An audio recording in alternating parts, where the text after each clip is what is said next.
Welcome to the Bitcoin Boomer Show. Here's your host, the Bitcoin Boomer himself, Gary Leland. Welcome to the Bitcoin Boomer Show. I'm Gary Leland, your host, and I'm commonly known as the Bitcoin Boomer. That's why this is the Bitcoin Boomer Show. We've got a great show lined up for you today. We have Tony from Viva-Bitcoin. That's right, Tony from Viva-Bitcoin is going to join us, and we're going to talk about, of course, Bitcoin and Viva-Bitcoin. Stephanie, my great producer here. Stephanie sets up everything for me. What do you think of today's guest? Anything you want me to ask him in particular, or any thoughts about Tony from Viva-Bitcoin? I'm also with you on what is Viva-Bitcoin. I came across that. I was making the lower third, so I think I have a very basic question about Viva-Bitcoin. It sounds very exciting. I have a lot of friends who know Spanish, and I learned Spanish basically on the basic level, so that's exciting. I took Spanish 1 year in high school and hated it. But back in 1971, I lived in South Carolina, and there was no one around that spoke Spanish I could speak Spanish with. So it probably would have been different if I could have walked out of the room and talked to somebody or watched TV. But yeah, we've got Tony on the show from Viva-Bitcoin, and Viva stands for long live. So he's saying long live Bitcoin is what I believe that he's saying there. But yeah, today's show is going to be great. We're going to bring him on in just a minute, but I do want to make sure, I'm probably going to tell you this several times through the show. If you know anyone you think that would be interested in Bitcoin, could benefit from learning about Bitcoin, or if you just think Bitcoin is something you need to know about, whether you're buying Bitcoin or not, please share this show with them. We want people to learn about Bitcoin. I think Bitcoin is going to be very important for the future of this planet, or for this country and the world in turn. So I do want everybody to find out as much as they can about this subject. That's our goal here, is really just to educate you. I don't have any Bitcoin I want to sell you. We're not going to come up with some gold in the middle of this show trying to sell you. We're just going to educate you. So education is a great tool. It's a great thing. And being educated about Bitcoin is probably one of the best things you can learn about, in my opinion. It's life-changing. I know that sounds crazy, but finding out about Bitcoin is going to change your life once you understand it. You're going to go down a rabbit hole that is so deep, Alice wouldn't even hit the bottom of it. And that's a deep rabbit hole. So do stay tuned. We'll be right back after this word from our sponsor with Tony from Viva-Bitcoin. See you in a minute.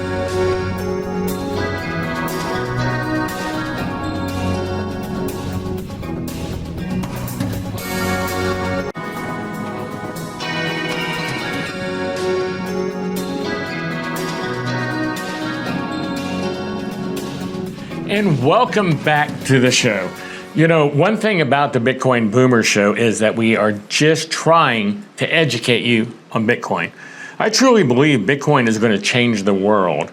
I mean, there's so many possibilities and so many things Bitcoin is going to change that it's really hard to believe, but I think that is going to change the world. What we do on this show is we bring you guests that can give you a little bit of information about Bitcoin. And you will learn about Bitcoin every week. And sooner or later, you'll have enough information that you can decide you want to investigate it further, or you want to buy some, or it's not for you, or maybe it just you can carry a conversation on with somebody if you're at an event and they're talking about Bitcoin. But any way you look at it, education is the key for Bitcoin. Now, on today's show, we have Tony from Viva-Bitcoin, who's going to give us some information, and hopefully we'll learn a little bit today. Tony, welcome to the show. Thanks for having me, Gary. Appreciate it. Yeah, it's excellent to have you on the show. We were finding out in the pre-show that we were real close to each other at the Pacific Bitcoin Conference. I didn't realize we were so close to you. I should have. I'm sorry. We probably met and I don't remember or whatever. I am a boomer after all, so I can pull that card out anytime I want. Yes. So tell us about yourself, Tony. Give us a real quick bio. So I live in Northern California. I love it up here. Great weather, Sonoma, Napa wine country. It's beautiful. So basically I moved up here in about 95 to go to college and stayed up here, got married, established myself and everything. Got into the Bitcoin scene in about 2016. Just I was always one of those guys. I was a gold bug. In 1995, I started buying gold, right? Because I knew there was something wrong with our monetary system. And when I discovered Bitcoin, I couldn't believe it. I mean, I read the white paper, started studying it, but I was still new into Bitcoin. At the time, it was $400 in 2016 and started looking into it. Well, you got in at a good time, that's for sure. But I imagine when you got into it, I always tell people this.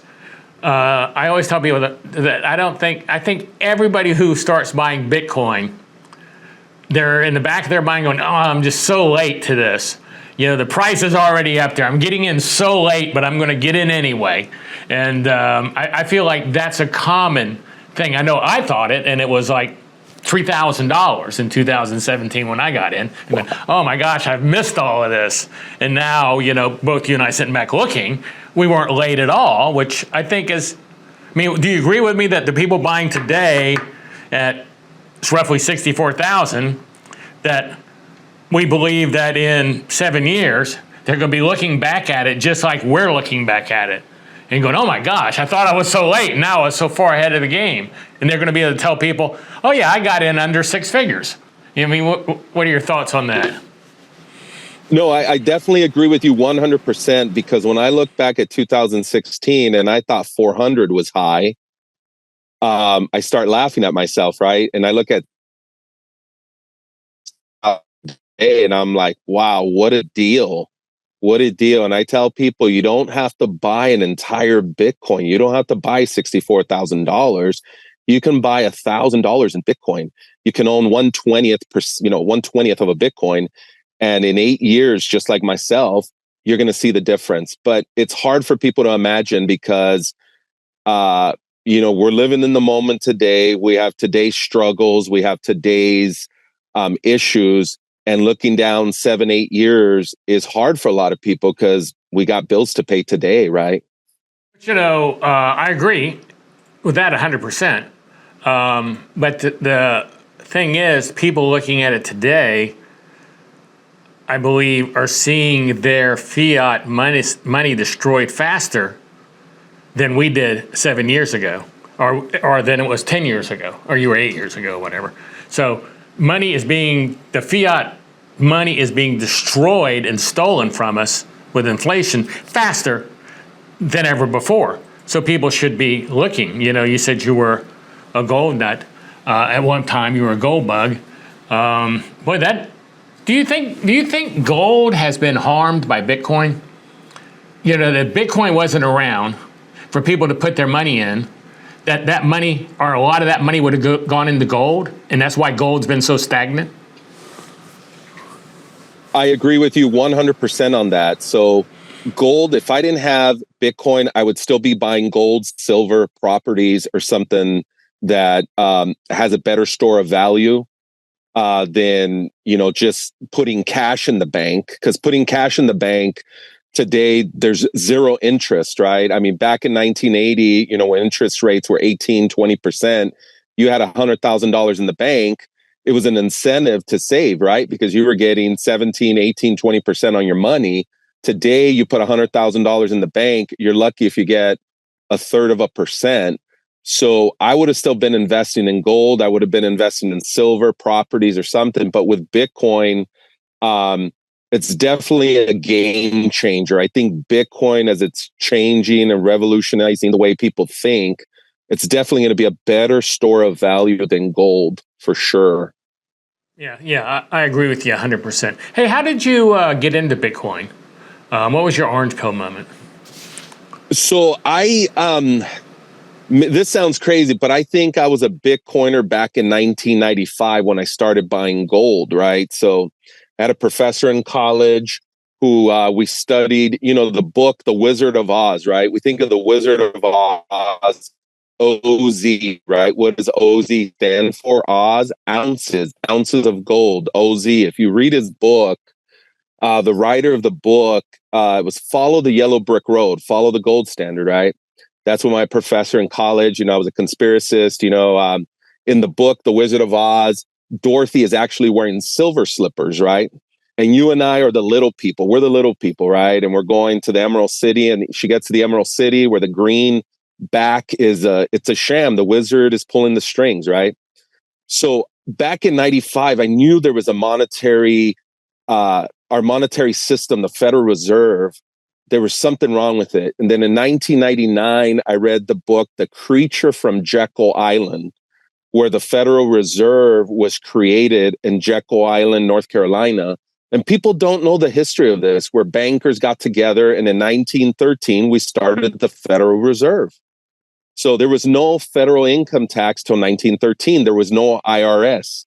So when I say I was a Bitcoiner back in 1995, I was looking for something to basically offset the devalue of my dollars, my hard-earned dollars. So when I first heard of Bitcoin, 2012, 13, 14, 15, I didn't believe it. I said, is this another scam? Is this another Ponzi scheme? What's happening?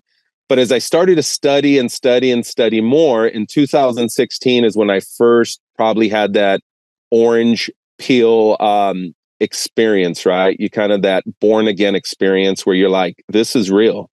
This is definitely real. And I dabbled a little, with a lot of other bad coins, I call them. So that's my experience. That's my experience starting in Bitcoin. Well, I think a lot of people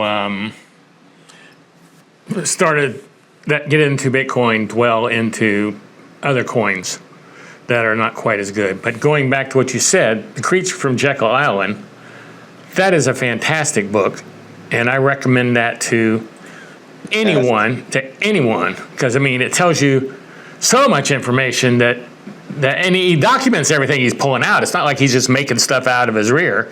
He has the documentation there, but it's like it's hard to believe what happened, and that the what happened to the citizens of this country, and how and as hard as it sounds to believe that there was a group of people doing something to change the world and make them rich, like a cartel or a group of criminals or villains.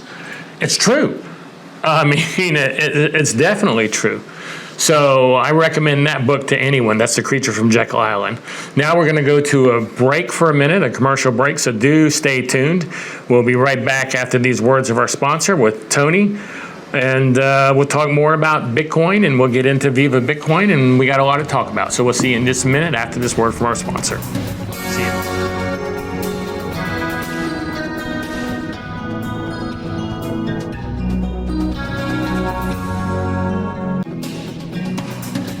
And welcome back to the show.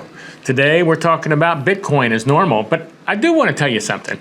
This is the Bitcoin Boomer Show, but it's not because this is a show about Bitcoin for boomers. It's because I'm a boomer and the show's about Bitcoin. So I'm the Bitcoin Boomer. We're not looking for Bitcoin boomers, which we probably have some. This show's for anyone who's interested in Bitcoin. Now we're joined by Tony from Viva-Bitcoin. Welcome back to the show. Tony, one question I ask everybody is, what is Bitcoin? So according to Tony, what is Bitcoin? It's funny how many answers I get on this. I think Bitcoin is a bunch of different things to a bunch of different people. So I'll explain. For me personally, it's a store of value. It's something that cannot be corrupted, cannot be manipulated, cannot be printed, cannot be. If you think of the Federal Reserve, right? The Federal Reserve's monetary system and all the Treasury, the U.S. government, they can print as much money as they want. They can manipulate the interest rate. So all of a sudden, to get a loan, it could be 10%, credit cards at 24, 25%. There's so many different things that our monetary system is broken. But for Bitcoin, it's something that's solid. It's something that's stable, something that you cannot break. It's something you cannot hack. So it's really, for me, a form of store of value, something that I can pass on to my daughter, the next generation, something that can grow in value. And in 8 to 10, 16 years, it's going to be worth 10, 20 times more than it's worth today. Now, that's not financial advice. I'm not saying that that's exactly what's going to happen, but it's going to definitely be worth a lot more than it's worth today. And it's something that the next generation can have as a store of value. And that's how I see Bitcoin. You know, it's a lot of different things, but for me, more than anything, it's something you cannot corrupt. That's No, go ahead. No, I'm just saying, like, for example, you know, a property, you can leave your property to your kids. You know, there could be eminent domain. They come and take your land to build a road. Your savings they can freeze your accounts in your bank if they say, hey, you owe the money government, or you don't agree with what the government's saying. They can freeze your accounts. But with Bitcoin, if you have it in cold storage, you have your seed phrase and all, nothing they can do. It's unconfiscatable, just like the conference we attended in December. You were at Unconfiscatable too? Yes. I can't believe we've been at so many conferences together. And that was a smaller conference, a couple hundred people. And yeah, I met you there at the restaurant at the Bacon. There's a restaurant there called the Bacon. Yeah. I met you. Yeah. I sat down and ate breakfast there in the morning. Yes, that was good. That's a good little restaurant, by the way. Yes, it's delicious. Yeah, it was delicious. That was a good place to be. You know, I don't think you've got a great point there on what Bitcoin is. That's what it is, and you know, it's sound money. Where that's the reason it is moving up in value. It's not that necessarily anything's happened to Bitcoin. Bitcoin's the same now as it was 10 years ago. It's the US dollar that's changing, you know, is what's happening before our eyes here. It's the dollar that's changing. It's kind of like, you know, I saw a stat the other day, and these numbers aren't exactly correct, but like to buy a house, you know, 5 years ago was 50 Bitcoin or 40 Bitcoin or something, the average house, and now it's like 6 or something, you know, to buy a house. So it's kind of like when my wife bought a car, I gave her a hard time. Her last car she bought was $50,000 and Bitcoin was 10,000. So she could have bought 5 Bitcoin. And I always give her a hard time going, okay, so that car now costs us $300,000. You know, instead of 50,000, because I was wanting to buy more Bitcoin. So I took some of my money. We had sold a business, and I bought 5 Bitcoin. And so now I'm getting to the point now I could buy a new car with 2 of them. You know, so I definitely could buy a new car with 2, 1.5, you know, or 1. So that's kind of a fun thing to see is how Bitcoin changes, and what I think it does. And I think you'll agree with this, Tony. Once you get into Bitcoin, your whole mindset changes on spending money. You know, like my wife wanted a new car, and I wanted 5 Bitcoin, you know, because my mindset was changed from her. She still loves her car, but I think she'd be even more happy driving around in a Maybach or, you know, a Rolls Royce or something, you know, which she could have bought if she had put her money into Bitcoin. Yes, definitely. Definitely the mindset changes, and it's always encouraging to have friends in the Bitcoin community like yourself, because as we're out here in the fiat world, a lot of people don't see it like we do. So do I need a new vehicle? No, I'd rather buy Bitcoin. Do I need that extra, you know, fancy clothes or anything? No, I need to buy some more Bitcoin because it's going to go up. It changes the way you think, for sure. For sure, it changes the way you think. And it also gives you hope. That's one thing I tell people, is that Bitcoin gives you hope, because the more you save in fiat, the less the money's worth. And here I live in Northern California. I don't know exactly where you're at, Gary, but properties here in Northern California where I live, an 8 square foot condo, $1 million. $1 million. So if you make $200,000 a year, you can barely afford the condo. You can barely afford to live in the Bay Area. And that's what fiat has done. It's priced us out.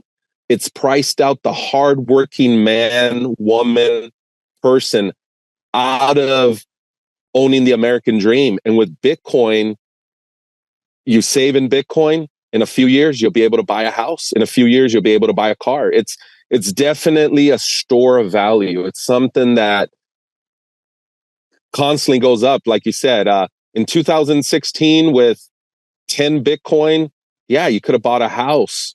You could have bought a car. Now with less Bitcoin as it's going up, you're able to buy more. You're able to buy more with less Bitcoin, where with $1, you need more dollars to buy more, not less dollars. That means your dollars are devalued.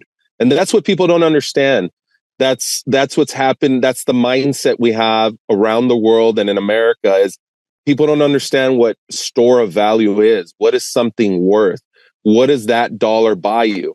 So for my examples, my grandfather back in the 50s with my father, he was able to have one job. My grandmother did not work, and they were able to buy a house and a car. That's a different way of thinking. My mother didn't have to work when I was a kid because my father's job was enough. Today, families have to work 2, 3, 4 jobs just to make ends meet. It's a harder situation. It's definitely a harder situation. It's definitely a much harder situation. You're right. It used to be one person was able to work and make enough money for the household. And I'd say not all, but the majority of housewives, that's what they did, is they could take off. And I know some people like to work, but I know a lot of people would like to stay home with their family if they could. But that's not possible anymore because the dollar has been so devalued that we have to have two incomes. We don't have two incomes in every household because every person wants to work in the world. It's because that's what it takes to create an income that can pay for where you're living, give your kids decent food and clothes. Some people are working 2 jobs a day, and both spouses are working and one of them is working too. That's not the way it was. And that's not because the things they're buying, the clothes and everything got better. It's because the dollar got destroyed, and got worse. Yes. So we'll be going to take a break here now for a word from our sponsor. We'll be right back after this message, so do stay tuned. And hey, before I go, I do want to mention, if you know anyone you think is interested in Bitcoin, please share this show with them. You're just doing them a favor because, like I said, we're not going to be selling you anything. We just want you learning about Bitcoin. We'll be right back after this word from our sponsor.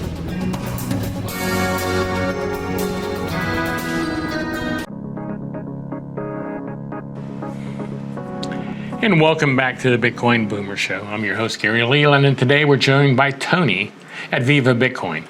Tony, welcome back. Thank you. We've seen recently Bitcoin go from, 17,000, was the bottom, I think, of the last dip, up to, 74,000? Now we're sitting at about 64,000. And is it just me? Or does it seem like over the last 5 years, at least, every time Bitcoin gets on a mad green candle, just going crazy, people are buying, that Coinbase goes down?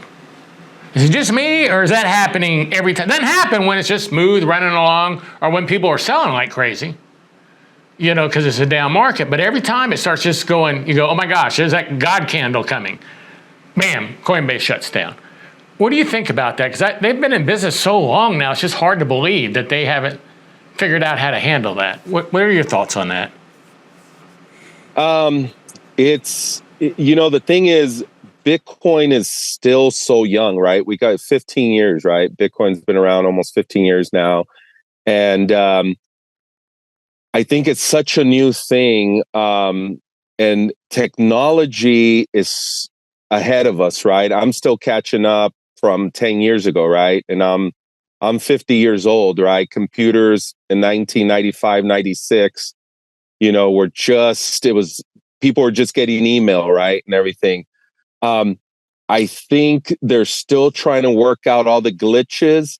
I personally don't like Coinbase. I've had clients, I have a business, and I've had people pay me in Bitcoin. And if they can't pay me directly to a wallet, a private wallet or something, they offer to pay me through Coinbase, right? So then I got to pay taxes, got to report it and all. But I've had a few problems with Coinbase, and I've always tried to get it off the exchanges after I pay my taxes. But I think they're afraid. I personally believe, there's an opinion, they're afraid of like what we call a bank run, right? Where people would do a Bitcoin run and take all the Bitcoin off Coinbase. And I think they have to either freeze the website or freeze the app or something to kind of slow down, I guess, what we would call a Bitcoin bank run on Coinbase. That's just an opinion. But as soon as I get a payment from a client on Coinbase or something, pay my taxes, get it off the exchange is just what I do personally. Well, and that's a really good, that's a great thing to do. You should take your money off or your Bitcoin off of any exchange as soon as you can. But that's a great point of view, because you're right. When that candle is just, when Bitcoin's on a run, I mean, realistically, it could go up $10,000, $20,000 in a day or two. And they would have a chance of running out of Bitcoin and not having enough to sell. And I think that's even maybe a worse situation for them than people complaining like I do, that they go down all the time. Probably them running out of Bitcoin is even a worse situation. So that's a very good point there. What are your thoughts on ETFs? Or do you have any opinion on this? The ETFs, I personally don't like the ETFs, but again, we all have an opinion on certain things, right? I think it was 9 ETFs, right? 9 ETFs out there. You have BlackRock, you have all these companies that are just swallowing up Bitcoin every day, buying $2, $3, $4, $5, $10,000 and, 10,000 Bitcoin. I'm sorry, 10,000 Bitcoin a day or a week, right? So I think the ETF is good for some people, exposure to Bitcoin. Again, it's not something, that's in your possession in cold storage. So that's the thing I disagree with. But then again, when I had my simple for my retirement, I was looking to see how, what are the Bitcoin businesses that I could put my retirement in, because a simple you can write off. You can write off $15,000 every year for my business. And so what I did is I went to my advisor and I said, hey, I'm looking for Bitcoin businesses that are backed up by Bitcoin. And one of them was MicroStrategies, right? So MicroStrategies at the time was like about $140. And I said, hey, look, I want to invest because I cannot invest in Bitcoin and write it off on my simple. I'll do MicroStrategies. So at 140, today it's at $1,400, right? Now, was I a genius? No. I just believe in Bitcoin businesses. And that was the only way I had exposure to Bitcoin was through MicroStrategies a few years ago. So I think some people, the only exposure they have as a write-off in their simple retirement account or whatever account they have is through an ETF. Now, if they do a run on that ETF, then you're not going to have the Bitcoin because it's a paper note. It's like physically owning gold opposed to having a gold ETF, a spot ETF in gold. Does that kind of answer my opinion on it? Yeah, that definitely answers that gives me an answer. I was evidently not as insightful as you because I didn't get into MicroStrategies till about $220. So I definitely didn't. That's still early. That's still early. Today it is, but it's the same. It's that same thing. You think, oh, I got into it, I'm too late. It's that same thing we talked about earlier. But when I saw it, I said to myself, well, that's a damn Bitcoin ETF. I mean, basically, what's the difference? And he keeps buying more and more and more and more. So actually, our shares keep getting worth more Bitcoin. I wouldn't be surprised if Michael Saylor doesn't become the richest person in the world. I mean, at the rate he's going, because he doesn't seem to be coming close to stopping buying Bitcoin. It's just mind-boggling how how much that guy has bought and how he's figuring out. Do you think other people are going to finally, other companies are going to catch on to what he's doing and say, gosh, we need to copy that model? I think companies are already doing that. I own a construction company. I'm starting to do that for my employees. I said, hey guys, I'll buy you some Bitcoin. And I started doing that back at the last bull run in 2021. And sure enough, some of my guys, it shot up and they sold it. They didn't hold on to it. But yeah, I'm seeing companies every day put it on their balance sheet, right? And this is an interesting thing because my church, I go to a church where if you want to donate, you can donate in Bitcoin, actually, to the head office of the church I belong to. And that was interesting. I was showing my wife that. I said, hey, look, I could start a Bitcoin trust for future church members or however that works. So that was interesting to see that my church allows Bitcoin donations. It's interesting. I've talked to my church about that, and they've never wanted anything to do with it. I mean, they have, and I've never understood it because it's just putting a QR code in the program.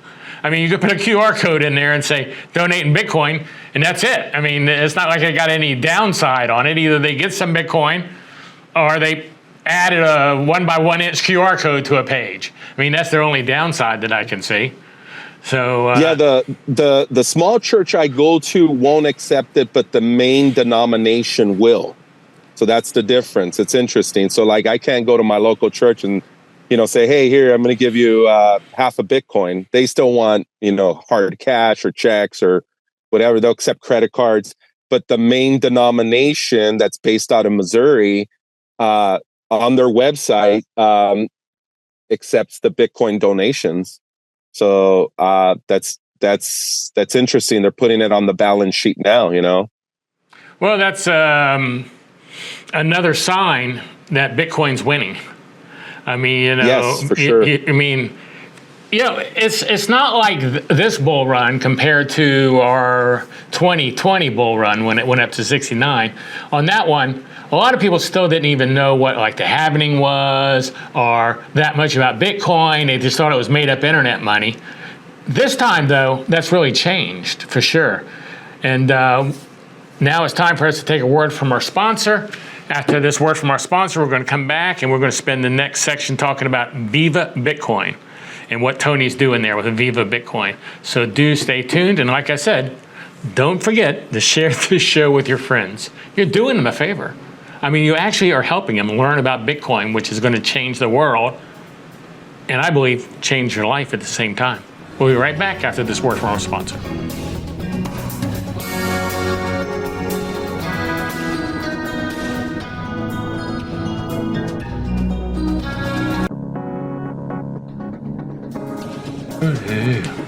And welcome back to the Bitcoin Boomer Show.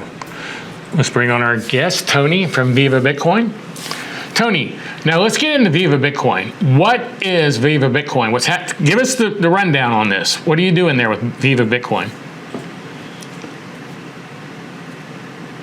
So with Viva-Bitcoin, what we're doing is what was happening as I was going to all these conferences, right? All these Bitcoin conferences, and I'm of Latino descent. My mother's from Mexico. So I speak Spanish fluently. I've lived in Mexico. I've lived in Costa Rica, Guatemala. I've traveled, and I love Latin America. And so what I started seeing as I started going to a lot of the conferences, I didn't see too many Latinos. And when I say Latinos, I'm saying Cuban, Spaniard, Latin America. I didn't see too many people at the conferences. So with Viva-Bitcoin, what we're trying to do is we're trying to organize any business. It doesn't matter if it's Spanish speaking, Latin business. It could be American, Canadian. It doesn't matter. I mean, we're just uniting people together. So what we're trying to do with Viva-Bitcoin is we're trying to network with all the different Bitcoiners from Latin America, Bitcoiners from the US, Bitcoiners from Canada, Europe, wherever. So what we do with Viva-Bitcoin, we've sponsored a few people at the conferences like Pacific. We sponsored people at the halving party that's happening with Sean Harris. We sponsored people at Unconfiscatable. So what we're trying to do is network, let people know. So on our website, as you see, it's bilingual. It's got it in English and Spanish. So in the US, the statistic is of the 340 million Americans, it's probably now where the Latinos are the biggest minority in the United States. It's about probably, I believe, 60, 70 million Latinos of Latino descent or Spanish-speaking descent. So what we're trying to do is just bring them together, unite them. We sponsor with a team, Elizabeth from Northern California, Andres from Miami. We have a developer who helps with the website. He's here from the Bay Area. We have a filmmaker from Jalisco, Mexico. We have a real estate agent from Yucatan, Mexico, who is selling properties in Bitcoin in Mexico, because Mexico, the Banco Azteca, which is Ricardo Salinas Bank, accepts Bitcoin. So what's happened is we're just uniting people. It doesn't have to be Latino, but Viva Bitcoin in Spanish, the word viva means long live. So in a lot of cultures, it would always say, Viva la revolución, long live the revolution. Or they say, like, you go to Vegas, Viva Las Vegas. I mean, Elvis Presley had a movie, right? So there's Viva is just long live or live. Like when you say Viva Colombia, Viva Mexico, long live Mexico, long live Colombia. So we have a guy from Colombia. We have Lightning Coffee. We have a couple from Cuba that's coming. So we're just uniting a lot of people. We're friends with Panties for Bitcoin, who's Argentinian, but he lives in Toronto. We're trying to bring people together, and to just kind of give you a story is, for example, I have a cousin in Mexico, and if I would send him $100, Western Union would charge me $10 to send him $100. He would receive in Mexico not $100. He would receive $95 in pesos. So it cost $110 Western Union, and they would receive $95 in Mexico in pesos, not dollars. Now with the Lightning app, you can send it on the Lightning. You can send $100. It cost me 34 cents to send it. He gets $99.66, right? Goes and exchanges it, costs him maybe $1 to exchange it. So he gets to keep almost $99. And this is what Bitcoin is changing. And Viva Bitcoin, we're trying to educate people. We're trying to mainly work with businesses, education, anybody that wants to hear the Bitcoin gospel, right? As we call it, right? So there's definitely a lot happening in Latin America. We're going to El Salvador next month for the halving party. We're going to network with people. We're going to talk to people. So Viva Bitcoin is just, we're out there, kind of preaching the message, talking to people about, what is Bitcoin? What is happening? Or, hey, I have a Bitcoin business. Oh, really? What do you do? I sell coffee. Hey, send me about 20 bags of your coffee. I'm going to give it away at Unconfiscatable. Hey, send me 20 bags of your coffee. I'm going to give it away at Bitcoin Day, May 11th. So these are the things we're trying to do. We're just trying to bring people together. We have someone attending BitBlock Boom. He's our developer. We sponsored him. Jose will be there for BitBlock Boom to represent, Viva Bitcoin in the community. You'll get to meet him. He'll be there. He's the one that created the website. He's running a node on Viva Bitcoin node on the network there. So that's what we're trying to do. We're just helping people, educating them, letting them have contacts. You've probably heard of the game Hodl Up. We're taking about 5 of those games to the halving party. Sean Harris at the halving party asked me to bring some games. A friend of mine from Yucatan who sells real estate in Bitcoin said, yeah, I'm friends with the person from Hodl Up. Called the guy, Scott, Tally. I said, hey, I need 5 of your games. Sell me the games. Paid in Bitcoin. They sold me the games. We're bringing 5 games down there. Sean Harris calls me, says, hey, we want to auction off 2 of those games at the Mi Primero Bitcoin graduation dinner.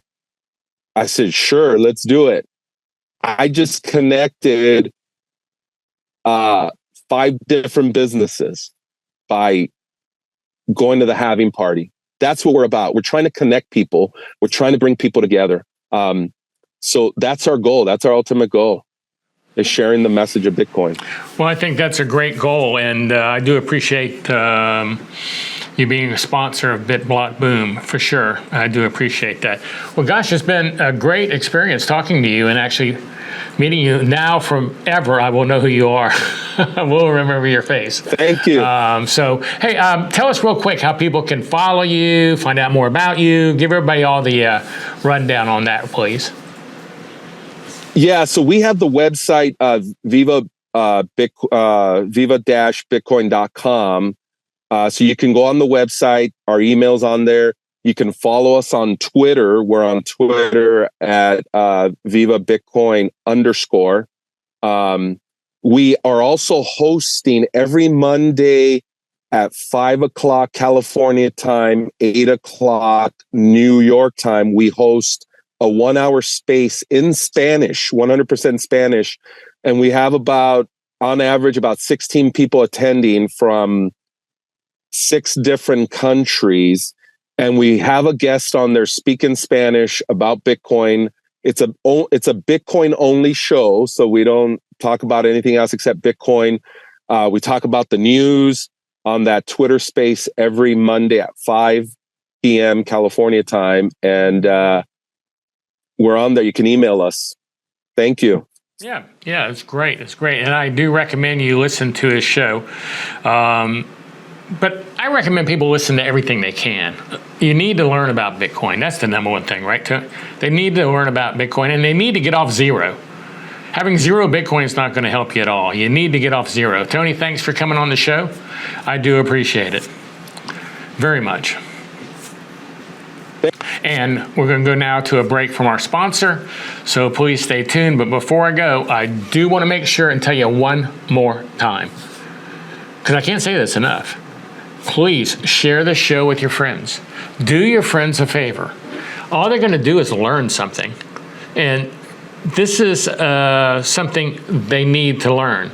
We say this week after week after week. People, I said it today, people need to learn about Bitcoin. They need to get off zero. They need to start getting Bitcoin, even if it's $5 a week, $5 a month. You need to get off Bitcoin, in my humble opinion. But we'll be right back after these words from our sponsor, so please do stay tuned.